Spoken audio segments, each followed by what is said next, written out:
نہیں آ رہی. جیل میں بیٹھا ہوا پاکستان تحریک انصاف کا لیڈر کہہ رہا ہے کہ جی مجھے پے رول پہ رہا کرو, میں افغانستان پاکستان کے درمیان امن قائم کروا دوں گا. میں بتاتا ہوں نا, تحریک انصاف نے کہا کہ یار ہیرو یہ بنتے جا رہے ہیں, ہم ویلن بنتے جا رہے ہیں. وہ ویلن ہیں بیسیکلی, وہ نظام کے ویلن ہیں, وہ اس صدی کے ویلن ہیں, وہ اس صورتحال کے ویلن ہیں, کیونکہ ان کی حرکتیں ایسی ہیں. چھوڑ دیں گے تو وہ ٹھیک ہے, ہمارے بھائی ہیں. اور بھائی جو ایک انسان کی قتل کرتا ہے, ریاست کے خلاف بغاوت کرتا ہے, جو فتنہ فسادی کرتا ہے, جو آگ کا کاروبار کرتا ہے, جو نسلوں کو برباد کرنے کا کاروبار کرتا ہے, وہ احرام کی صورت میں شیطان ہے, اور شیطان کو پکڑنا, اس کو مارنا مومن کا فرض ہے. السلام علیکم ناظرین, میں ہوں رخ عرفان ملک. 360 ڈیجیٹل کے اس پلیٹ فارم سے آپ کو خوش آمدید کہنا چاہوں گی. آج کے اس پوڈ کاسٹ میں میرے ساتھ موجود ہیں وقاص ولانا. وقاص, تھینک یو سو مچ. بہت سے ایشوز اس وقت آن گوئنگ ہیں پاکستان میں, لیکن سب سے امپورٹنٹ ایشو افغانستان اور پاکستان کا ابھی مذاکرات ہو رہے ہیں افغانستان کی خواہش کے مطابق. جس طرح انڈیا کو مار پڑی تھی اور وہ ٹرمپ کے چرنوں میں جا کر بیٹھ گئے تھے کہ جی سیز فائر کروائیں اور ہماری سیٹلمنٹ کروائیں, اب یہی کام افغانستان نے بھی کیا ہے. اب جب ڈائلاگ ہو رہے ہیں تو پاکستان میں ایک سیاسی جماعت ہے جن کو ڈائلاگ ہونے سے پرابلم ہے. جب یہ ڈائلاگ نہیں ہو رہے تھے تب بھی ان کو پرابلم تھی, تب بھی ان کا رونا جو تھا, ان کی چیخیں جو تھی وہ آسمان تک تھیں. اب جب ڈائلاگ ہو رہے ہیں پھر ان کو مسئلہ ہے. مجھے سمجھ نہیں آتی ان کے ساتھ پرابلم کیا ہے. یعنی دونوں سچویشنز میں یہ ان کا بیانیہ, ان کے معاملات اینٹی پاکستانی ہوتے ہیں. بسم اللہ الرحمن الرحیم. وہ کہتے ہیں نا کہ ناچ نہ جانے آنگن ٹیڑھا, تو کہتے ہیں حسد نہ کر محنت کر. تو یہ دونوں جو محاورے ٹائپ ہیں یہ ان کے اوپر بڑے فٹ کرتے ہیں. ایک تو انہیں خود کچھ آتا نہیں ہے, انہوں نے حکومت میں رہ کر بھی دیکھ لیا. اچھا پہلے مجھے یہ بتائیں کہ میں ان کی کنڈلی کھولوں یا افغانستان کے طالبان کی کنڈلی کھولوں؟ دونوں ایک جیسے ہیں, آپ کا جس کا دل کرتا ہے. پہلے ذرا تھوڑا سا نا ٹیمپو بنانے کے لیے افغانستان کا بتا دیتے ہیں, پھر ان کا اوپر ریسٹ کے ساتھ ان کی ذرا دھلائی کرتے ہیں کہ یہ کر کیا رہے ہیں. افغانستان نے یہ جو سارا اس وقت مس ہینڈل کیا ہے, اس میں افغانستان یہ نہ سمجھے کہ جو افغانستان ہے وہ کوئی سیز فائر کر دے گا یا ہو جائے گا. پاکستان فورسز کو یہ پتہ ہے, پاکستان کی گورنمنٹ کو بھی پتہ ہے کہ الرٹ رہنا ہے. اب ادھر ہو کیا رہا ہے کہ وہ اس نہج پر کیوں آئے کہ یعنی ایسا ہی ہے جیسے ایک ٹومی کتا جو ہے وہ ایک شیر کو بار بار کاٹ رہا ہے, یا ٹومی کتا شیر کے سامنے آ کے. یہاں ان کا مراد ٹومی کتے سے افغانستان ہے اور خوارج ہیں. خوارج ٹھیک ہے نا, ملک کے لوگ تو بڑے اچھے ہیں, وہ بھی ہمارے جیسے بھائی ہیں جو مظلوم ہیں. ویسے مجھے بہرحال چلے میرا اس میں اوپینین سارے چلیں کوئی 90% کر لیں وہ ہیں. یہی افغانی ہیں جو جب دبئی میں کرکٹ میچز ہوتے ہیں نا تو وہاں پر پاکستانیوں کو برا بھلا کہتے ہیں, بیشنگ کرتے ہیں. انہی کی وجہ سے اس سال جب میچز ہوئے تھے تو وہاں پر دبئی کی گورنمنٹ نے بولا تھا کہ اس بار کوئی بھی ایسا مسائل کریٹ کرنے کی کوشش کرے گا تو ان کو دبئی کے قانون کے مطابق سزا دی جائے گی. تو میں اس لیے اس قوم کی یہاں پر بات کر رہی ہوں کیونکہ میں ان کو ٹرسٹ نہیں کرتی. جیسے پاکستان تحریک انصاف کا ہر بندہ ناقابل بھروسہ ہے, اسی طرح افغانی بھی ناقابل بھروسہ ہے جن کو ہم نے پال پوس کر اس مقام تک پہنچایا اور آج یہ ہمیں ہی کاٹنے کو دوڑ رہے ہیں. Sorry to interrupt. کوئی مسئلہ نہیں. جتنے بھی یہ افغانی ہیں, ان کی عوام, ان کی کرکٹ ٹیم اور ان کی فوج, وہ سارے کے سارے ایک ٹومی کتے کی طرح ہیں. آپ نے وہ نیشنل جغرافی اور ایون ریلز کے اندر بھی دیکھا ہے کہ کتا واؤ واؤ واؤ کر رہا ہے, ٹاؤں ٹاؤں کر رہا ہے. وہ واؤ واؤ تو تھوڑا سا بڑا ہوتا ہے, یہ اس سے چھوٹے والے ہیں. یہ جو ٹاؤں ٹاؤں کرنے والا کتا ہے وہ ایک شیر ہے, ببر شیر. وہ ایسے بیٹھا ہوا ہے, آ کے اس کے ساتھ اس کو آنکھوں میں آنکھیں ڈال رہا ہے. تو اس کی اگلی کہانی ہے, وہ مجھے بتانے کی ضرورت نہیں ہے, جو ہوتی ہے وہ چاہے کرکٹ ٹیم میں ہو اور چاہے ہمارے ساتھ ہو, پرسنلی ہو, ڈائلاگ میں ہو, یا چاہے جنگ کے میدان میں ہو. ابھی اس دفعہ انہوں نے جنگ کا میدان چوز کیا. اب جنگ کا میدان کیوں چوز کیا ہے, کیوں ایسا کیا ہے, میں آپ کو بتاتا ہوں. اصل میں افغانستان اس وقت 3-4 فورسز چلا رہی ہیں. ایک تو آپ کو پتا ہے کہ ہر وقت بیرونی طاقتیں ماشاءاللہ سے ان کا رام مندر کے محافظ ہیں. وہ بھارت, وہ ہمیشہ سے افغانستان کے اندر اپنی در اندازی کرتا ہے, شرانگیزی بھی کرتا ہے, پالیسی بھی بناتا ہے پاکستان کو ٹارگٹ کرنے کے لیے. ایک تو وہ فیکٹر ہو گیا. دوسرا آپ کو پتا ہے کہ جو طاقتیں ان کو چھوڑ کر گئی ہیں وہ یہ نہیں ہے کہ اثر و سوکھ تو رہتا ہے نا. اب آپ کو پتا ہے کہ کوئی یہاں سے امریکہ اگر واپس گیا تو آج تک اس کا اثر و رسوخ تو ہے. تیسرا جو ہے وہ انٹرنل ایک حکومت ہے, لیکن حکومت از ڈیوائیڈڈ امنگ دی پرسنالٹیز. ٹھیک ہے, کچھ بیوروکریسی جو کہ پچھلے دور حکومت اس کے ساتھ بہت وفادار تھی, ٹھیک ہے, وہ بھی ابھی ہے, کچھ بہت حد تک انہوں نے چینجز کر دی ہیں, لیکن وہ ہیں جو کہ طالبان کو ان کو تو پتہ کچھ نہیں ہے بیچاروں کو. یہ وہ ملا عمر والے نہیں ہیں جو سمجھا جائے نا کہ ملا عمر تھا اور وہ ایک بڑا پروڈکٹیو مائنڈ کا بندہ تھا, اس کے اوپر وہ تھا کہ دہشت گردی کا لیبل بھی تھا, مگر وہ افغانستان اپنی قوم کے لیے تھا, جس طرح چائنا کے جو پچھلے لیڈرز تھے وہ اپنی قوم کے لیے بڑا, جس طرح رشین دے آر نیشنلسٹ, جس طرح ہٹلر تھا اپنی قوم کے لیے ٹھیک تھا, دنیا کے اندر جو بھی امیج تھا, اسی طرح ملا عمر اپنی قوم کے لیے, اپنے لوگوں کے لیے بڑا بہتر سمجھا جاتا تھا افغانستان کے اندر. اراؤنڈ دا گلوب وہ ایک ٹیررسٹ تھا. یہ اب ان کی آئیڈیالوجیکل پرسپیکٹو کو تو بھول چکے ہیں, یہ ہم نے پہلے بھی ڈسکس کیا ہوا ہے. اب یہ کیا انہوں نے کہ جو ملا عمر ہے اس کے آگے جو بیٹے ہیں وہ اس وقت ڈیفینس منسٹر ہیں, میرے خیال سے ملا یعقوب جو ہیں. اب یہ ہے کہ وہ شخص جو ہے وہ چاہتا یہ ہے کہ حق تو اس کا بنتا تھا نا, جیسے سپریم لیڈر واز دا ملا عمر, تو سپریم لیڈر کس کا حق بنتا تھا کہ آگے آپ کو پتہ ہے کہ وراثتیں ٹرانسفر ہوتی ہیں جیسے نظام کے اندر. جمہوریت نام کی تو کوئی چیز نہیں ہے, جمہوریت کہاں پہ ہے, کچھ بھی نہیں ہے. اس وقت جو ملا عمر کے دوست ہیں, احباب تھے, اس کے ساتھی تھے, جو فاؤنڈرز تھے, وہ ایک ڈپٹی پرائم منسٹر ہے, ایک امیر ہے اس وقت, یہ جو ہے وہ وزیر دفاع ہے. اب یہ چاہتے ہیں کہ انہوں نے آپس میں اتنی زیادہ کنفرنٹیشن ہے کہ کون اگلا امیر ہوگا, کون سنبھالے, کس کے ہاتھ میں سب کچھ لگ جائے. اب وہاں پر تو یہ کچھ کر نہیں سکتے تھے. وہاں پر ایسا ہے کہ اگر آپ ملا یعقوب کے ساتھ معاہدہ کریں گے نا جو پاکستان نے کیا ہے, میں ایشور ہی نہیں ہوں کہ یہ افغانستان کے ساتھ معاہدہ ہے, ٹھیک ہے, یہ ایک پرسنالٹی کے ساتھ معاہدہ ہے, ٹھیک ہے, کیونکہ حکومت کا ایک وزیر جو ہے وہ اپنی سوچ رکھ رہا ہے, وہ اپنے ساتھ کر رہا ہے, اوپر جو بندہ بیٹھا ہوا ہے وہ بالکل اس کے ہاتھوں میں کچھ نہیں ہے. جو پرائم منسٹر ہے وہ اولڈ آدمی ہے, بزرگ آدمی ہے, وہ صحیح, وہ فاؤنڈرز تھے سارے. اس کا بھی حال تحریک انصاف والا نا کہ جو پہلے آئے گا نا, جو فاؤنڈر ہوگا اس کی بےزتی ہونی ہے, جو بعد میں آئیں گے پیراشوٹر وہ اوپر آ جائیں گے, جس طرح تحریک انصاف میں. اسی طرح طالبان کے اندر ہے. یہ میں ان کے انٹرنل آپ کو نا بڑا شارٹ کر کے بتا رہا ہوں. وہاں پر ایک تو مسائل چل رہے ہیں. ملا یعقوب نے پہلے جنگ کروائی ہے, اس نے کہا کہ ڈیویسٹیشن ہوگی, پاکستان نے نو ڈاؤٹ بڑا پھینٹا لگانا ہے. جب پاکستان بہت زیادہ پھینٹا لگائے گا, حالات یہاں سے قابو میں باہر ہو جائیں گے. یہاں کے انٹرنل لوگ جو اس وقت امیر ہے اس کے اوپر تنقید کریں گے, میں جا کے ان کے ساتھ ڈیل کر لوں گا. ٹھیک ہے, یہ پلان آپ کو سمجھ آئی.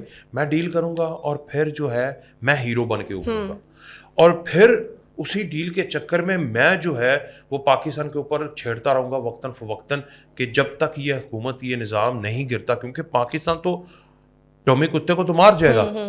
تو اس نے کہا یہ ٹومی کتے کو میں شیر کے آگے پھینک دیتا ہوں. اس نے شیر کے آگے پھینک دیا, شیر نے دھلائی کر دی. اب دوبارہ سے وہی ٹومی کتے کے جو یار ہیں وہ آئے اور آ کے انہوں نے شیر کے ساتھ ایک مذاکراتی ٹیم بیٹھ کے انہوں نے کہا کہ اس معاملے کو حل کریں. تو یہ تو انٹرنل فیکٹر ہے ان کا, کہ آپس کی ان کی جو اقتدار کی چپکلش ہے اس کا غصہ جو ہے وہ نکلواتے ہیں, نکالتے ہیں. جب پاکستان تحریک انصاف کو اس سے کیا پرابلم ہے؟ یہ تو آپ نے سارا سینیریو بڑا تفصیلاً بیان کر دیا. اب آگے آ جائے نا پاکستان تحریک انصاف پہ, یہ اس نے کر لیا نا. ٹی ٹی پی بیچ میں ایک موہرا ہے, وہ لنگڑے ہیں, لولے ہیں, وہ ریلو کٹے ہیں, ان کی کوئی اوقات نہیں ہے, ختم ہو گئے ہوں. نہیں ویسے اوقات میرے خیال میں وہ جس طرح سے ہم نے ان کا خاتمہ کیا, اور آپ کو ان کو ٹی ٹی پی بھی نہیں خارج کہنا چاہیے, فتنہ الخوارج. صحیح کہہ رہی ہیں آپ, فتنہ الخوارج. وہ آج میں نے ایک ولاگ بھی کرنا ہے, بڑا تفصیلی ایکسپلین کروں گا قرآن پاک کی روشنی میں اور حدیث کی روشنی میں. I have the contact. بہرحال ہم اس طرف نہیں جائیں گے. میں آپ کو بتاؤں کہ ٹی ٹی پی تو بیچ میں ریلو کٹا آ گیا. اب دوسرا جو فریق ہے اس سارے معاملے میں وہ ہے تحریک انصاف. ادھر ٹی ٹی اے تحریک طالبان افغانستان, اور ادھر تحریک انصاف, بیچ میں دونوں یہ ٹی ٹی پی کو استعمال کرتے ہیں. مطلب میں پی ٹی آئی اس لیے کہہ رہا ہوں کیونکہ صوبے میں حکومت ان کی ہے. بھائی آپریشن جو نہیں کرنے دے گا تو پھر ہم تو یہی کہیں گے نا کہ تم بھی ان کے ساتھ ملے ہو. اب یہ چاہتے ہیں کہ اسمگلنگ بھی ہو ٹی ٹی اے والے ٹی ٹی پی کے تھرو, اور یہاں پر بدامنی بھی ہو, وار کو بھی انڈکٹ کیا جائے. اور تحریک انصاف والے کہتے ہیں کہ ہمیں کچھ چھیڑے بھی نہ جائے, ہم یہاں کے کنگز ہیں, ہم جو مرضی کریں, اسمگلنگ بھی کروائیں, پیسہ بھی کمائیں, لیکن جو ہے ہم سے لا اینڈ آرڈر کا سوال بھی نہ کیا جائے اور ہماری پرفارمنس کو بھی اے لیول پہ ریٹ کیا جائے. بالکل یہ ان کا اس وقت سوچنا ہے. ایسا ہوتا نہیں ہے.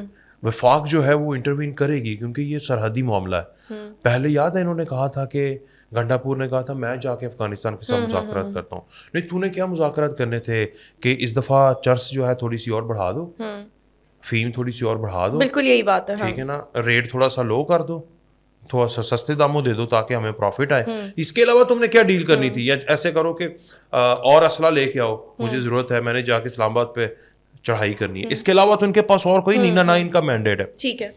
اب پاکستان کی گورنمنٹ, وفاقی گورنمنٹ اور پاکستان کی establishment, especially field marshal and all تینوں فورسز, انہوں نے ایک فیصلہ کیا ہوا ہے کہ پاکستان کے اوپر, آپ کو پتہ ہے کہ وہ ان کا نام بھی نہیں لیتے, فتنۃ الخوارج اور فتنۃ الہندوستان کے نام سے ان کو یاد کرتے ہیں, اور وہ بالکل اسلامک اصولوں کے مطابق, پرنسپلس کے مطابق جو فتنہ فسادی کرے گا اس کے بازو دائیں اور بائیں آہنیوں سے کاٹ دو. یہ انہوں نے کیٹیگوریکلی پہلے بھی کہا ہوا ہے اور اس کے اوپر عمل کر کے دکھایا انہوں نے. آپ دیکھ لیں, اگر بھارت نے جارحیت کرنے کی کوشش کی ان کے ساتھ ہو گیا. اب افغانستان نے کیا, یا ٹی ٹی پی کرتی ہے, ٹی ٹی اے کرتا ہے, بی ایل اے کرتا ہے, یا باقی فیکٹرز جو ہیں وہ کچھ بھی کرتے ہیں, وہ ان کو نپ دا ایول ان دا بڈ والی سچویشن ہے کہ شروع میں ہی اس کو پکڑ لیتے ہیں. اس دفعہ انہوں نے جب ایکشن لیا ہے تو اس کے اوپر تحریک انصاف نے کہا ہے کہ یار ہیرو یہ بنتے جا رہے ہیں, ہم ولن بنتے جا رہے ہیں. یہ ہیرو بنتے جا رہے ہیں, ہم ولن بن رہے ہیں. وہ ولن ہیں بیسیکلی, وہ نظام کے ولن ہیں, وہ اس صدی کے ولن ہیں, وہ اس صورتحال کے ولن ہیں, کیونکہ ان کی حرکتیں ایسی ہیں. چھوڑ دیں گے تو وہ ٹھیک ہے, ہمارے بھائی ہیں. اب جب انہوں نے کہا کہ یہ جو آپریشن کریں گے نا, پہلے انہوں نے کہا کہ اوہو آپ تو آپریشن نہیں کر رہے, ہماری جانیں ضائع ہو رہی ہیں. بڑے لوگ بیچ میں ٹویٹر کے اوپر بھی لگے ہوئے تھے. پاکستان ڈر گیا. جب پاکستان نے فائر کھولا, آپریشن کیا اور ان کے جو سہولت کار ہیں ان کو نپٹایا, تو تب انہوں نے کہا لو, پہلے ان کو یہ تھا کہ ان کو کرٹیسائز کرو. میرے خیال میں تو انہوں نے یہ جو ایک غلطی کی نا وہاں سے حملہ کرنے کی افغانستان سے, پاکستان کے پاس ایک رائٹ مومنٹ آ گیا کہ وہاں پر جو دہشت گردوں کے ٹھکانے تھے ان کو ختم کرنے کا, وہاں پر سرجیکل اسٹرائکس کرنے کا, یا جو بھی طریقے استعمال کیے گئے ان کا خاتمہ کرنے کا پاکستان کو موقع مل گیا. اور یہ موقع انہوں نے خود پرووائڈ کیا. مجھے سمجھ نہیں آ رہی, جیل میں بیٹھا ہوا پاکستان تحریک انصاف کا لیڈر کہہ رہا ہے کہ جی مجھے پیرول پہ رہا کرو, میں افغانستان پاکستان کے درمیان امن قائم کروا دوں گا. میں بتاتا ہوں نا, وہ اس غلط فہمی میں تھے کہ یہ تو رشیا سے نہیں ہارے, یہ امریکہ سے نہیں ہارے. یہ یوتھی بھی اگزامپلیں دیتے رہے ہیں, یہ والی ابھی بھی دے رہے ہیں. تو یہ پاکستان کیا چیز ہے, ٹھیک ہے, وہ تو ایک ہو گیا نا. اور وہ آج تک سمجھتے ہیں کہ اس نے مدد کر دی, پاکستان کی اس نے مدد کر دی, سوائے اللہ کے کسی نے مدد نہیں کی جو بھارت کو لٹایا. اور ادھر بھی اللہ ہی ہے. ٹھیک, اس مرد مومن کا, مرد مجاہد کا, سپہ سالار کا اللہ ہے. بالکل ایسے وہ پکارتا اللہ کو, الحمدللہ. وہ قرآن پاک سے چیزیں نکال کے اگر نام رکھ کے آپریشن کا وہ کرتا ہے. اب یہ منافقین, یہ اسلام کے دشمن, یہ جانوں کے دشمن, ہمارے بچوں کے, ہماری نسلوں کے دشمن, ان کو اگر مار رہا ہے, نو ڈاؤٹ وہ مسلمان ہیں. تو کیا جو کذاب تھے, جو نبی پاک صلی اللہ علیہ وسلم کے دور میں منافقین تھے, جن کے خلاف نبی پاک صلی اللہ علیہ وسلم نے جہاد بھی کیا, جہاد بن نفس بھی کیا, اور ان کے خلاف وہ جہاد کیے کہ جو تاریخ کا حصہ ہے, جو اسلامی ہسٹری کا حصہ ہے, اور آگے جو خلفۂ راشدین ہیں انہوں نے بھی ان کو بھی باور کروایا. اور اللہ تعالیٰ نے بھی کہا کہ منافقین جو ہیں ان سے زیادہ خطرہ ہے, ان سے زیادہ آپ کو الرٹ رہنا پڑے گا. تو یہ ہماری صفوں میں مسلم امہ کے اندر منافقین ہیں, یہ چھوٹے چھوٹے دجال ہیں, فتنے ہیں. ان کو کرش کرنا کوئی ایسا نہیں ہے کہ آپ مسلمان کو مار رہا ہے تو جنتی کون ہے, دوست کی کون ہے, یہ لکھی جا رہے ہیں. اور بھائی جو ایک انسان کی قتل کرتا ہے, ریاست کے خلاف بغاوت کرتا ہے, جو فتنہ فسادی کرتا ہے, جو آگ کا کاروبار کرتا ہے, جو نسلوں کو برباد کرنے کا کاروبار کرتا ہے, وہ احرام کی صورت میں شیطان ہے, اور شیطان کو پکڑنا, اس کو مارنا مومن کا فرض ہے. بالکل ایسے ہی. تو اس لیے جو ہم کر رہے ہیں, ان کو یہ تحریک انصاف کو بس ایک بھول تھی کہ شاید ایسا ہے کہ وہ ان کے اوپر حاوی ہو جائیں گے, وہ جہاد ہو جائے گا, للکار ہو جائے گی, پھر ہمیں موقع مل جائے گا. اصل میں جو ان کے ناپاک عزائم 9 مئی کو رہ گئے تھے نا جو کچھ, تو وہ چاہتے ہیں کہ بھارت حملہ کرے تو کسی طریقے سے